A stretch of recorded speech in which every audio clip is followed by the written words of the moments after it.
자유당 안상수 비대위원장 구원투수로 경사 이회창 선생을 올해 나이 83, 무려 1935년생. 자유당 20세기로 갑니다. 물론 아직 확정된 건 아닙니다만 영광의 시대로 돌아가야죠. 네, 이 이름 얼마만입니까? 이회창. 오늘 민소.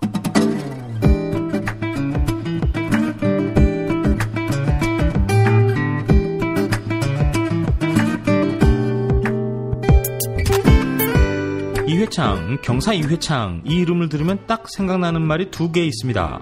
고대 출신도 기자할 수 있나, 고대 출신도 기자할 수 있나 하고 빠순이, 이 둘이죠. 몇 가지 어록이 있습니다. 97년 신한국당, 한나라당. 네, 꽤 스토리가 있습니다. 달래 35년생입니까? 네. 이걸 어디부터 설명을 드려야 됩니까? 자유한국당 이전에 이명박근혜의 새누리당, 그 전에 한나라당, 김대중 정부 시절이죠. 한나라당 그 전에 신한국당 97년. 네. 신한국당 그 이전이 민주자유당, 민주정의당 시절이죠. 전두환 노태우 시절. 네, 깁니다. 자유당 의원들이 왜 20세기로 돌아가냐고 푸념할 만하지요. 어쨌든요, 유명한 워딩 97년 신한국당 시절입니다. 기자들과 술 먹다가 고대 나왔다고 하자 그 대학 나오고도 기자할 수가 있나 이렇게 말한 일화가 매우 유명하죠. 당시는 대표가 아니었고요. 신한국당 총재라고 불렀어요. 네. 창자 발언도 있습니다. 이런 백그라운드 얘기 좋아하시잖아요. 네. 술 먹다가 창자를 뽑아버리겠다. 이렇게 거친 발언을 마구마구 내뿜으시던 그분이세요. 네. 1화 하나 전해드릴게요. 잠시만요. 스팟 하나 보내드리고. 이 프로그램은 방송통신심의위원회 심의 규정을 준수하지 않습니다. 중앙일보 이모 기자라고 있습니다. 박근혜 특보로 일하기도 했어요. 선배라고 부르기에는 제가 면식이 없고요. 창자를 뽑아버리겠어 관련한 기사는 아니고요. 수필 비슷한 건데요. 회고록 정도가 적당할 것 같은데 이건 연기가 좀 필요한데요. 네, 저는 뭐 연기자는 아니니까요. 한번 전해드려 볼게요. 담담하게. 2002년 대선 때였다. 한 미디어 비평 언론의 보도가 있었다. 이회창 창자론에 관한 기사였다. 한마디로 소문은 사실이란 요지였다. 이회창 씨가 술자리에서 한 기자를 향해 창자를 뽑아버리겠다고 실제로 말했다는 거였다. 1997년 대선을 앞두고 그랬다는 것이다. 창자 얘기는 97년 당시에도 문제가 됐었다. 그러나 그때는 결론이 안 났다. 현장에 있던 기자들이 입을 다물었기 때문이다. 그런데 5년 뒤에 다시 문제가 된 거다. 실은 나 때문이었다. 살짝 자기 깔때기. 네, 이런 깔때기 좋습니다. 내가 어떤 매체에 글을 썼다. 당시 노무현 후보가 보수 언론사 2군데를 거론하며 심한 말을 했다. 거의 욕설 수준이었다. 술좌석이었다. 그것이 문제였다. 해당 언론사가 크게 반발했다. 술좌석 발언이라도 도를 넘었다는 주장이었다. 그래서 술좌석 정치인 발언에 대한 글을 쓴 적이 있다. 그 글에서 나는 이회창 씨도 창자를 뽑겠다는 심한 말을 한 적이 있다고 밝혔다. 그러면서 형평성의 문제를 지적했다. 노무현의 발언이 문제가 된다면 이회창의 발언도 문제라는 요지였다. 그러니 이회창의 발언이 술자리 발언이라고 봐줬다면 노무현의 발언도 같은 잣대를 적용해야 한다는 주장을 실었다. 그러자 미디어 비평 언론이 그 부분을 발췌해서 보도한 거였다. 나는 그것이 그토록 파장이 클 줄은 몰랐다. 5년 전 일이었기 때문이다. 지금으로 치면 10년 전이다. 그러나 그때 창자 얘기를 쓸 때도 모든 걸 쓰진 않았다. 정치적으로 이용당할 것 같아서였다. 그래서 언젠간 다시 쓰리라 생각했었다. 써도 괜찮다 싶을 때 말이다. 지금이 그때인 것 같다. 진상은 이렇다. 1997년 5월이었다. 이회창 씨가 신한국당 대통령 후보로 확정됐다. 얼마 뒤 이회창 씨가 기자들에게 밥을 샀다. 제일 먼저 각 언론사 정당 팀장들과 저녁을 했다. 요즘에는 국회팀장, 정치 반장 이렇게 얘기하는데요. 네. 소공동 롯데호텔 지하 중식당이었다. 지금은 없어진 그 중국집 이름은 아마 상하이였던 것 같다. 나는 약속된 시간에 그곳으로 갔다. 이회창 씨가 예약한 방을 안내해달라고 했다. 그곳에는 방이 5개 정도가 있었다. 매란 국죽 이름 붙여진 방이었다. 종업원은 죽이라는 문패가 붙은 방으로 안내했다. 네, 대쪽 총리. 네. 나는 방문을 열며 피식 웃었다. 당시 이회창 씨의 별명이 대쪽 선생이었다. 대쪽이니 방도 죽씨를 예약했나 싶었다. 곧이어 기자들이 모이고 이회창 씨도 도착했다. 술이 나왔다. 그런데 실소를 금할 수 없었다. 술이 주겹 청주였다. 대나무 잎으로 만든 중국 술이다. 모든 게 설정 같다는 느낌이 들었다. 유치하다는 생각도 들었다. 음식이 들어오고 잔술이 돌았다. 그러자 누군가가 폭탄주를 하자고 했다. 주겹청주로 폭탄주를 하자 했다. 주겹청주는 내가 알기로는 위스키보다 독한 술이었다. 그걸로 폭탄주를 만들어 마시는 건 쉬운 일이 아니었다. 이회창 씨가 폭탄주 제조를 맡았다. 이회창 씨의 폭탄주는 독하기로 유명하다. 독주도 맥주도 모두가 찰랑찰랑 채워진다.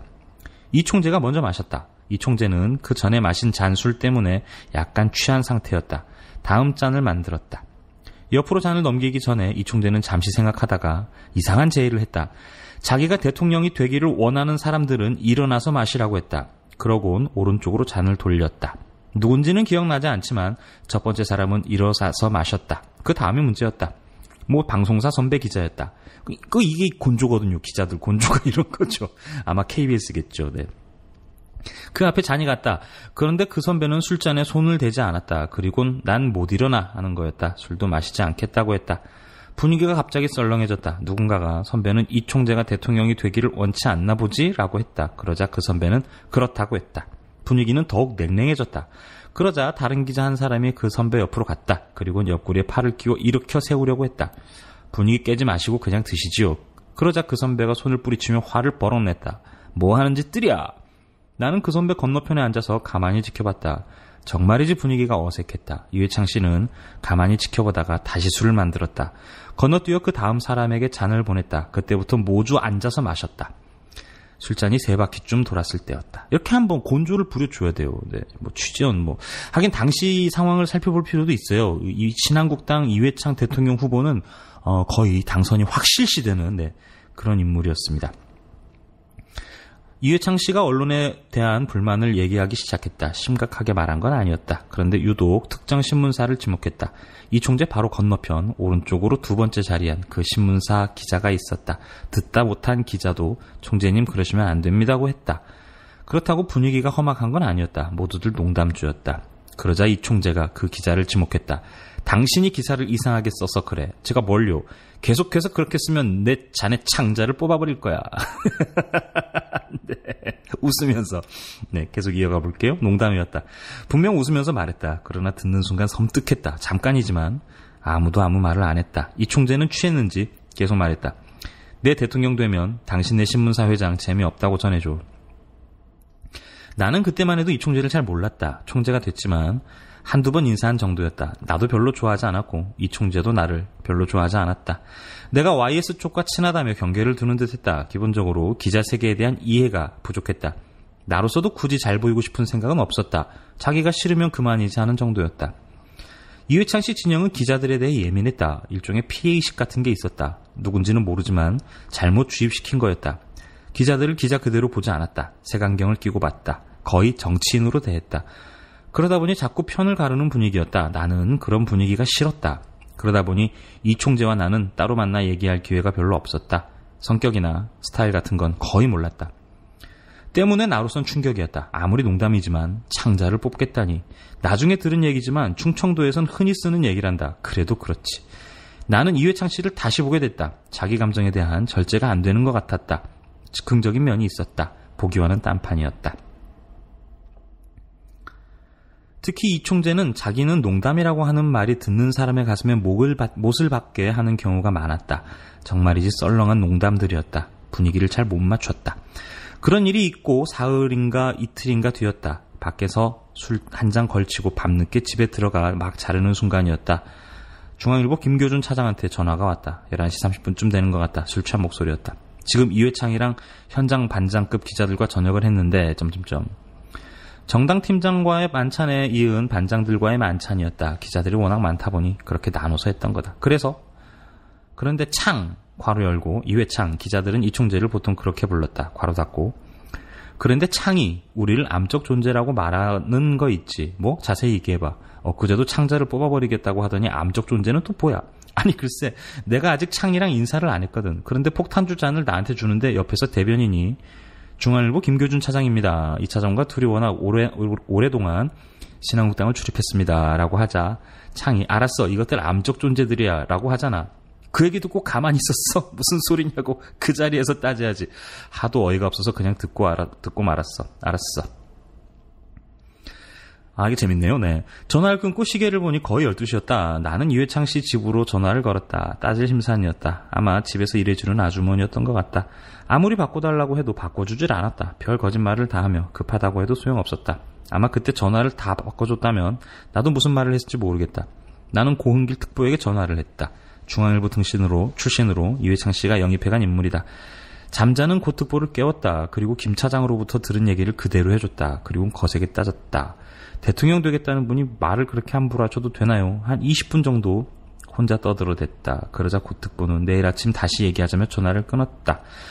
다음날 아침이었다. 보통 때처럼 당사로 출근을 했다. 당사를 막 들어서려는데 문 앞에 이총재 비서가 나와 있었다. 그리고 나를 보자 총재님이 급히 찾으십니다. 지금 바로 총재실로 가시지요 하는 거였다.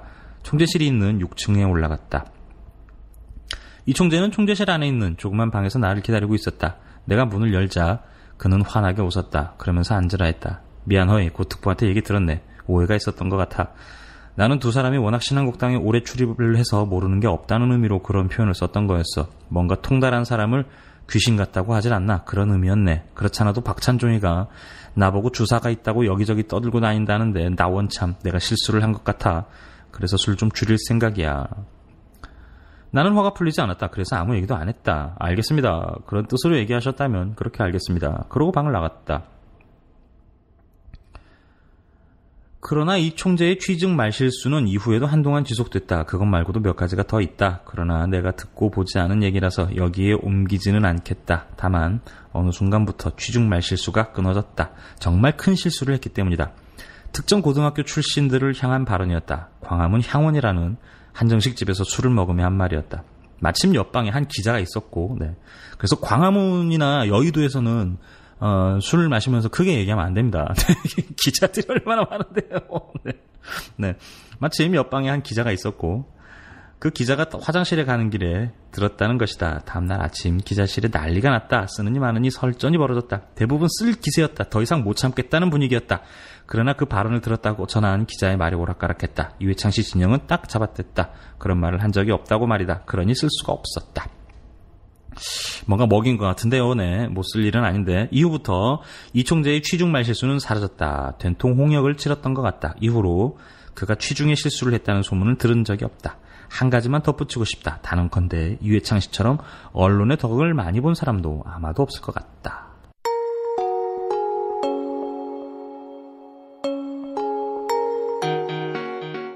오늘 민소. 궁금하네요. 갑자기 뭐라고 했는지. 광화문 향원. 광화문 향원. 검색하면 나올래나요? 워낙 오래된 일이라 이게 아마 97년 대통령 선거 때인데요. 네, 나올까요? 한번 찾아나 보겠습니다. 뭐 여러분도 궁금해하실 것 같아서요. 광화문 향원 이회창. 향원 찾았어요. 향원. 네. 역시 이게 우리 말지가 좀 그 DB가 잘 처리가 돼 있으면 제가 편히 좀 전해드릴 수 있을 텐데요. 네. 향원에서 무슨 말을 했냐면요. 그냥 전해드릴게요. 네. 취재 과정에서 새로운 사실이 드러났다. 말지 취재입니다. 네. 2002년 말지예요. 취재 과정에서 새로운 사실이 드러났다. 이회창 총재가 다른 자리에서도 심한 말을 했다는 것이다. 이 총재는 97년 경선 당시 자신과 충돌했던 K2 세력, K2란 경복고를 말하죠. 이거 너무 옛날 얘기라서 당시 신한국당의 구룡이라고 있었는데요. 이한동, 김덕룡, 이인재, 이 셋이 경복고 출신입니다. 네. 이회창은 이른바 K1 경기고 출신이죠. K1, K2 무슨 K1 출신 격투기 선수입니까? 네. K1은 경기고 K2는 경복고. 참나. 네. 가만두지 않겠다고 발언을 했다고 합니다. 네. 경복고 세력들에게 가만히 두지 않겠다. 이거는 취중 발언이 좀 무시무시한, 네. 망언 중에 망언이 되죠. 네. 엄청난 세력들인데요. 네. 당시 이한동, 김동룡, 이인재 후보. 네. 어떤 사람들이었습니까?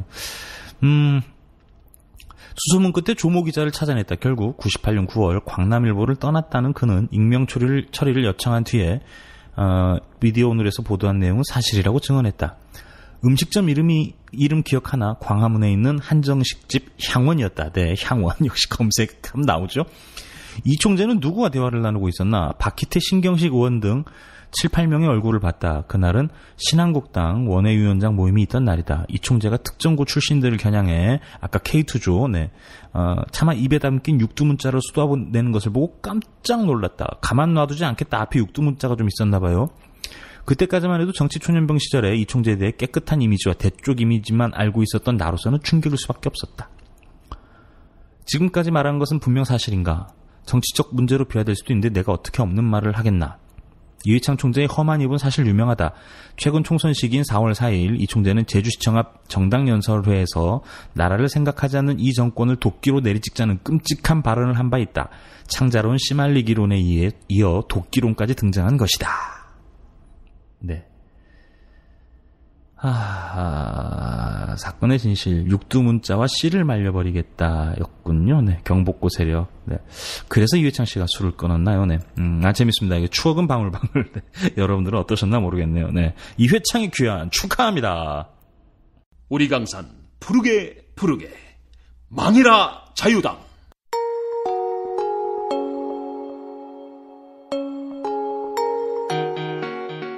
오늘 민소. 사실 언론과 정치인 혹은 고위공무원들이 어울리는 자리가 바로 출입처입니다. 제가 현역 때는 정치부 반장들이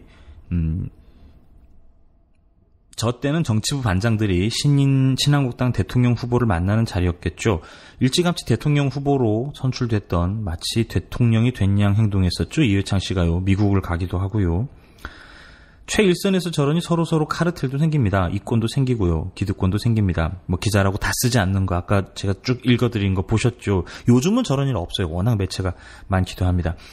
유명한 일화도 있어요. 이명박 서울시장 당시에 서울시청 출입기자들 본고에 태우고 어디론가 사라집니다. 막 손가락질을 해요. 어딘가를. 땅 사라는 거죠. 네, 이런 일화들 정말 많습니다. 그래서 노무현 전 대통령이 그렇게 기자실을 없애려고 했던 거죠. 네. 우리 총재님 또 빠순이 발언도 꽤 유명하죠. 네. 하도 옛날 일이라 나이 드신 분들은 잘 아실 텐데요. 혹시나 모르시는 분 계실까봐 간략히 소개해 올리겠습니다. 진짜 20세기 90년대로 가네요. 추억은 방울방울. 역시 2002년입니다. 5월 16일 한나라당 이회창 후보가 당시 대통령 후보였지요. 우리 동네였군요. 은평구 대조동 동명여자정보산업고등학교를 방문했습니다. 요즘은 동명여고라고 불리는데요. 학생들이 350명이 강당에 모였어요. 한 대목 읽어드리죠.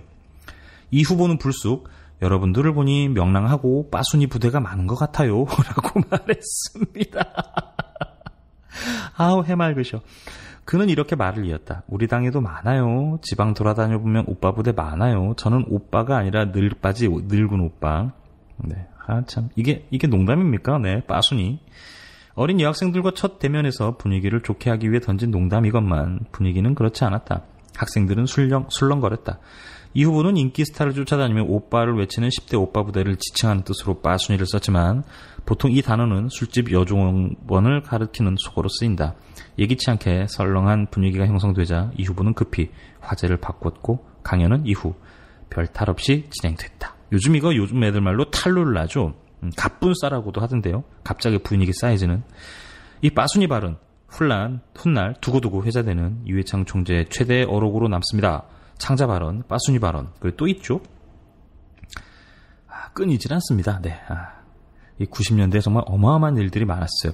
이른바 총풍 사건. 네, 1997년 15대 대선을 앞두고 이회창 후보의 지지율을 끌어올리기 위해서 북에 총 좀 쏴달라고 요청한 엽기적인 사건이죠. 네, 참. 그 이후 이게 총풍 사건인데요. 총풍. 그리고 그 유명한 잣대기 사건이 등장합니다. 2002년 하면 월드컵 기억밖에 안 나잖아요. 근데 참 정말 창의적인 온갖 방법들이 다 등장했습니다. 네, 가히 창조적인 수금 방법. 2.5톤 탑차 한 대에 10,000원짜리를 꽉꽉 채워서 자동차를 통째로 받는 방식. 지금도 기억이 나요. 서정우 변호사라고 있는데요. 한나라당 법률고문.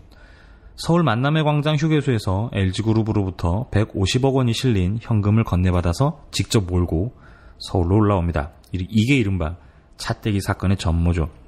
이후에는 아시다시피 박근혜 비대위가 생기고 천막당사를 거쳐서 새누리당으로 포장되는 테크트리를 탑니다.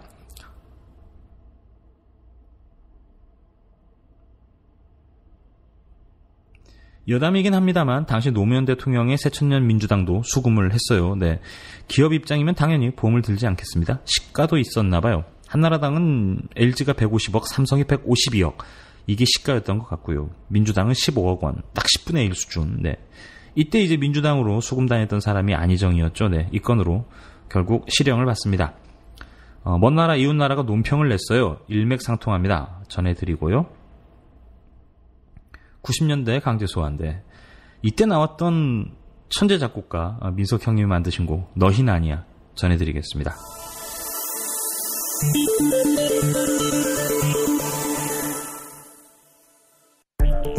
요즘 남조선의 자유한국당이 혁신의 일환으로 당명을 바꾼다고 요란스럽게 떠들어대고 있습니다. 하긴 말만 들어도 남조선 인민들이 진저리를 치는 자유한국당의 간판으로는 도저히 배견할 수가 없어 또다시 당명을 뜯어고치려 하고 있습니다. 자고로 보수 패거리들은 민심으로부터 규탄을 받고 위기에 몰릴 때마다 간판을 바꾸어 다는 식으로 민심을 기만해 왔습니다. 이것을 좀 보십시오. 민주자유당, 쌀개방당, 비자금당, 민주몰살당, 김영삼, 신한국당, 헌한국당, 궁여지책당, 악당, 매국당, 니회창, 한나라당, 부정부패당, 차떼기당, 부자정당, 딴나라당, 일제잔당, 니명박, 새누리당, 새누독이당, 빨간변기당, 성추행당, 국정농단당, 탄핵당, 박근혜, 자유한국당, 박근혜 부역자당, 자유매몰당, 정신질환당, 지역행당, 홍준표. 석병의 고약이라고 보수 패거리들이 허구지책으로 당명교체를 내들고 그 무슨 혁신에 대해 떠들어대고 있지만 4대 매국과 동족 대결, 반인민족 악정과 부정부패의 고질적인 악습은 절대로 변하지 않습니다. 간판을 100번 뜯어 고쳐도 절대로 고칠 수 없는 것이 바로 보수 패거리들의 이 악습입니다. 이를 두고 지금 남조선의 인터넷에는 자유한국당의 새 당명들이 연일 오르고 있습니다.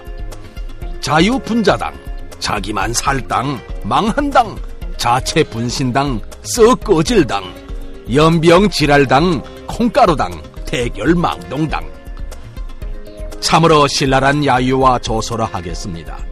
여기에 역사의 무덤 속으로 사라질 불우한 앞날을 예고하는 완전 해체당, 산송장당이라는 이름도 더 얹어보겠습니다.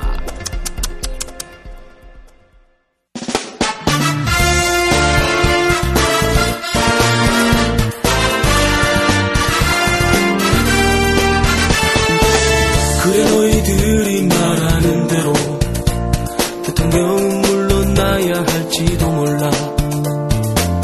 이가 친척 측근 가리지 않고 검은 돈 받아 챙겼을지도 모르지. 노동자 농민은 죽음으로 외치고 서민은 카드비 때문에 목을 매는 이게 같은 세상 거꾸로 된 이 나라. 누군가는 바로 잡아야 하겠지만 그래도 너흰 아니야, 너흰 아니야. 너흰 나라를 걱정할 자격 없어. 채권의 사과 상자에 이제는 아예 트로트에 잡뜨기로 갈지 않은 조폭들. 그래서 너흰 아니야, 너흰 아니야. 제발 너흰 나라 걱정 좀 하지마. 너희만 삥 안 뜯어도 경제는 살아날 거야. 너희들은 아니야.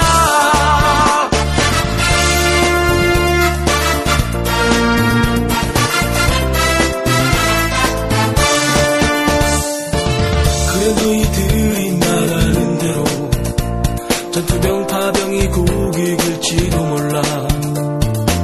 밥 때문에 나라가 망하고 검찰의 수사는 쇼인지도 모르지. 시대가 바뀌어도 북한은 적이고 미국은 죽었다 깨도 혈맹이라는 너희들의 막말, 너희들의 헛소리 천만 번 양보해 옳다고 하여도 그래도 너흰 아니야, 너흰 아니야. 너흰 나라를 걱정할 자격 없어. 전황을 위해 죽으라. 전두환이 영웅이라. 선동아 그래서 너희 아니야 제발 너희 나라 걱정 좀 하지마. 너희만 찌그러져도 세상은 좋아질 거야. 너희들은 아니야. 그래도 너희 아니야. 너희 나라를 걱정할 자격 없어. 채권의 사과 상자에 이제는 아예 트럭채 자떼기로 갈지 않을 조폭들. 그래서 너희 아니야 제발 너희 나라 걱정 좀 하지마. 너희만 빙안 뜯어도 경제는 살아날 거야. 너희들은 아니야. 너희들도 아니야. 너희 둘은 손잡고 나가 있어.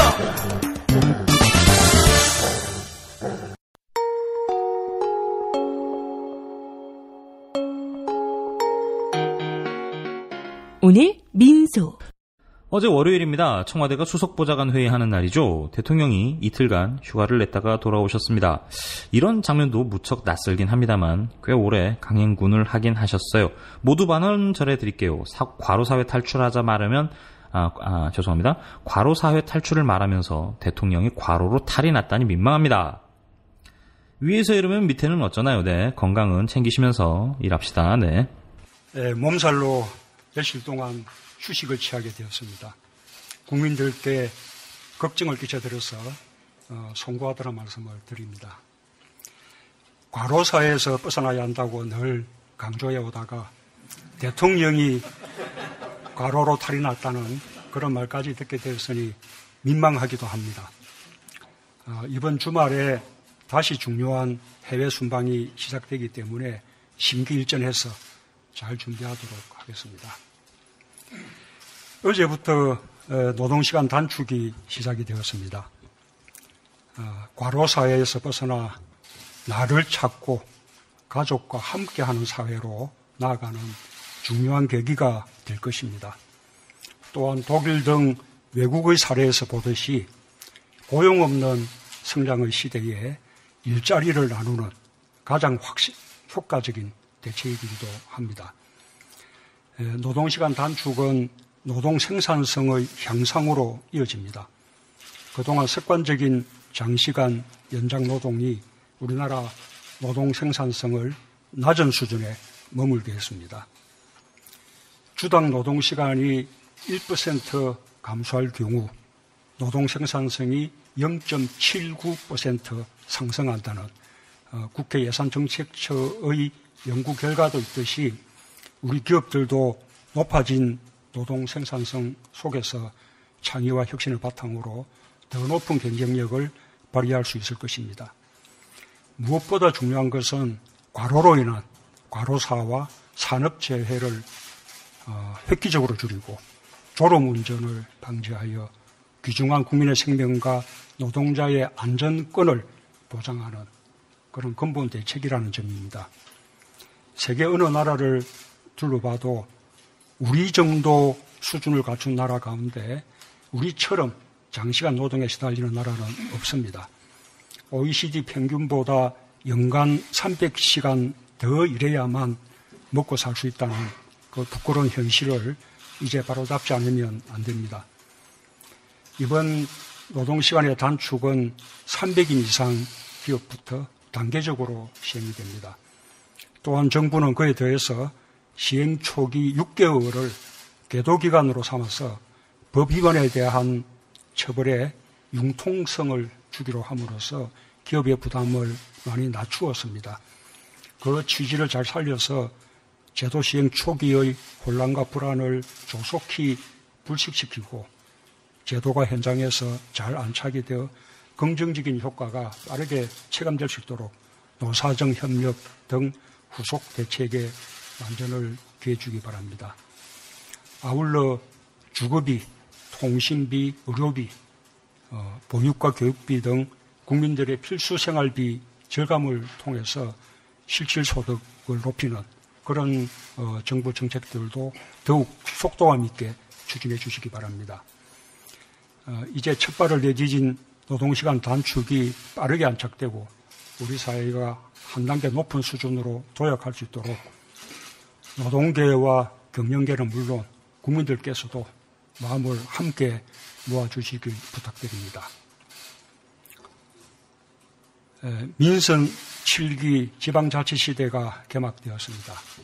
지난주에 새 광역단체장들과 축하를 겸해 의견을 나누는 그런 일정이 잡혀 있었는데 저의 사정상 연기된 것이 무척 아쉽습니다. 우선 새로운 출발을 축하드리며 국민의 삶을 바꾸는 좋은 지방자치가 펼쳐지길 기대합니다. 민선 7기의 출범은 지방분권 개헌의 성공 속에서 이루어지기를 국민들께서 바랬는데 개헌이 무산되어서 매우 안타깝게 생각합니다. 그러나 그 취지는 살려나가야 하므로 현행 헌법체제 속에서도 지방자치와 분권을 최대한 확대해 나갈 수 있도록 중앙정부와 지방정부가 함께 노력해 나가기를 바랍니다. 중앙정부와 지방정부는 국정의 동반자일 수밖에 없습니다. 개헌의 무산으로 제2 국무회의도 무산이 되었지만 시도지사 간담회를 정례화하여 광역단체장들과의 소통을 위해서 노력해 나가겠습니다. 앞으로 4년 동안 중앙과 지방이 함께 손을 잡고 국민들께 대한민국이 확실히 달라졌다는 그런 체감을 드릴 수 있기를 희망합니다.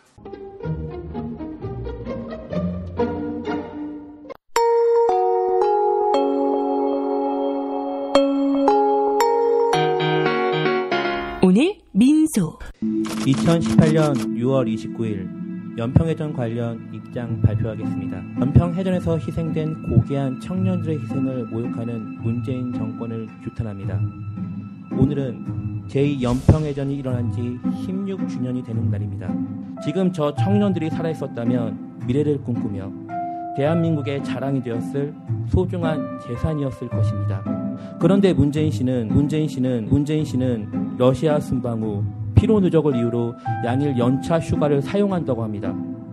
대한민국 5천만 국민이 북한의 핵 인질이 되어버린 중요한 안보 위기의 상황에서 피로 누적을 이유로 제2연평해전 관련 대통령 메시지도 내지 않고 한 나라의 대통령으로서 있을 수 없는 행위이며, 그러나 문재인 씨는 이러한 역대 도발에 대해 사과를 요구하기는커녕 자신들이 장악한 언론을 등에 업고 마치 통일이 된 것 마냥 국민을 선동하고 자유민주주의, 시장경제체계의 대한민국이 세계에 위협받고 있는 이놈의 자식이 말끝마다 문재인 씨. 어제 대한애국당 기자회견입니다. 문재인 씨 기자회견을 자처한 놈은 문승훈 대한애국당 청년위원인데요. 문승훈, 대한애국당 대표가 조원진이죠. 사실 이런 거 언급하는 것 자체가 오디오 낭비인데요. 칼로리 낭비. 하는 짓이 괘씸해서요. 국회의원 한 명의 조원진 대표가 있는 개념 없는 당, 이념은 친박이고 정치적 스펙트럼은 극우인, 여기 청년위원이라는 듣보 문승훈이라는 문재인 씨 이렇게 외치는 놈이 있습니다. 사실 문재인 씨 발언은 조원진 의원의 전매 특허죠. 망해야 하는 당은 자유당만 있는 게 아니네요. 박근혜 전 대통령의 탄핵은 무효라고 주장하는 조원진 대한애국당 대표가 문재인 대통령 대신 문재인 씨라는 호칭을 이틀 연속 사용해 논란이 되고 있죠. 이를 지적하는 의원에겐 당신은 떳떳하냐며 면박을 줬습니다. 과거 박 전 대통령을 귀태라고 표현했던 의원이거든요. 이동석 기자입니다. 박근혜 전 대통령의 무죄를 주장하며 평소 강경 행보를 보였던 조원진 대한애국당 대표. 탄핵을 주도했던 세력과의 전쟁을 선포합니다. 이번엔 문재인 대통령을 씨로 호칭하며 세간의 관심을 끌었습니다. 문재인 씨가 제대로 하고 있는가? 문재인 씨 정권 들어와서 6개월 만에 나라가 망하게 됐어요. 논란에도 불구하고 조 대표는 이틀 연속 TV토론에서 문재인 씨라고 불렀습니다. 급기야 홍익표 더불어민주당 의원이 나서 예의를 갖추라고 요구했지만 조 대표는 홍 의원의 과거 귀태 발언을 문제 삼으며 맞받아쳤습니다. 귀태란 표현이 있습니다. 태어나지 않아야 될 사람들이 태어났다 해서 바로 우리 박근혜 대통령과 이에 대해 더불어민주당은 막말로 국민선동을 하는 것을 중단하고 정치인 이전에 최소한의 예의는 갖추기 바란다며 불편한 속내를 드러냈습니다.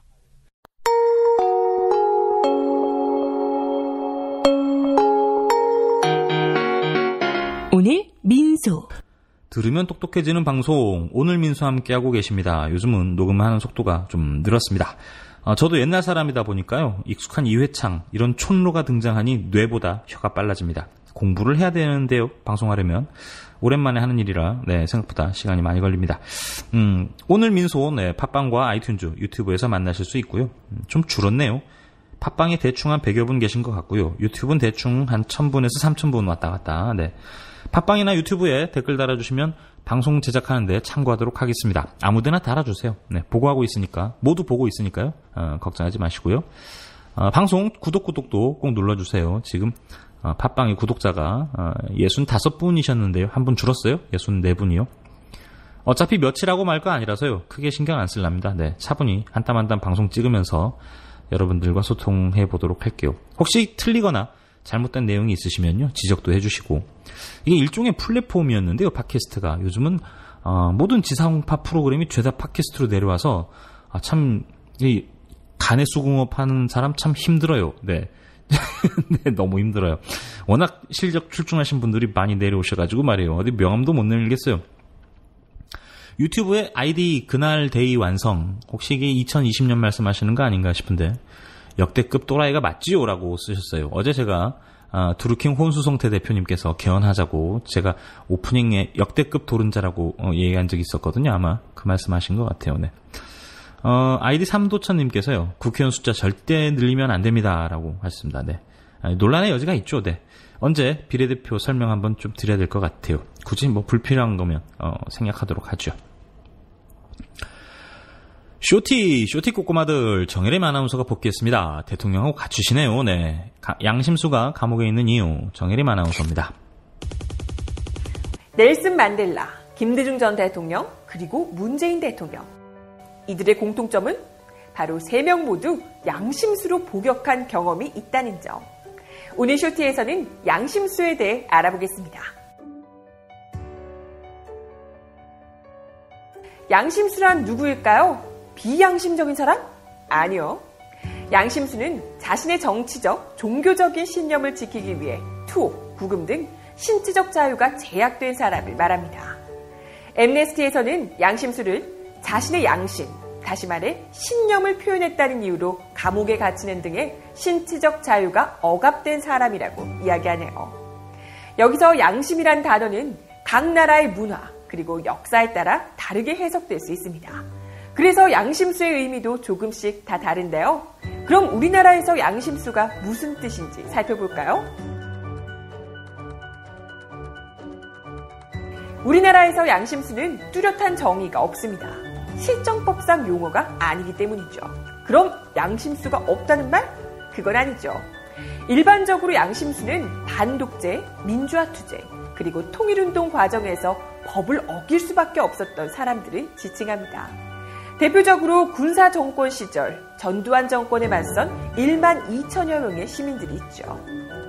현재 양심수를 후원하는 시민단체인 민주화실천가족운동협의회가 공개한 양심수는 6월 기준 총 16명입니다.